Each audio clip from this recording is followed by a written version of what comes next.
തളരാതെ മുന്നോട്ടു പോകുന്നവരെയാണ് കർത്താവ് പ്രത്യേകമായി ഒരുക്കുന്നത്. പരീക്ഷണങ്ങൾ വരുമ്പോൾ പിന്മാറാതെ, പോരാട്ടങ്ങൾ വന്നാലും വിശ്വാസം വിട്ടുകളയാതെ, കണ്ണീരിലൂടെ നടന്നാലും പ്രത്യാശ പിടിച്ചു നിൽക്കുന്നവരെയാണ് ദൈവം തന്റെ പ്രവൃത്തിക്കായി തിരഞ്ഞെടുക്കുന്നത്.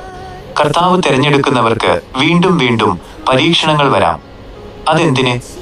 അവരെ തകർക്കാനല്ല, ബലപ്പെടുത്താൻ, ശക്തിപ്പെടുത്താൻ, വിശ്വാസത്തിൽ ഉറപ്പിക്കാൻ. ഏത് പ്രതിസന്ധിയിലും നീ ഭയപ്പെടേണ്ട കാര്യമില്ല. കാരണം പ്രതിസന്ധികൾക്കുമേൽ അധികാരമുള്ള കർത്താവാണ് നിനക്കൊപ്പമുള്ളത്. പിശാച് കൂട്ടിച്ചേർത്ത നഷ്ടങ്ങൾ, മുറിവുകൾ, ചിതറലുകൾ, തകർന്ന സ്വപ്നങ്ങൾ, കർത്താവ് അതെല്ലാം നിന്റെ ജീവിതത്തിൽ ഒരു സാക്ഷ്യമായി മാറ്റും.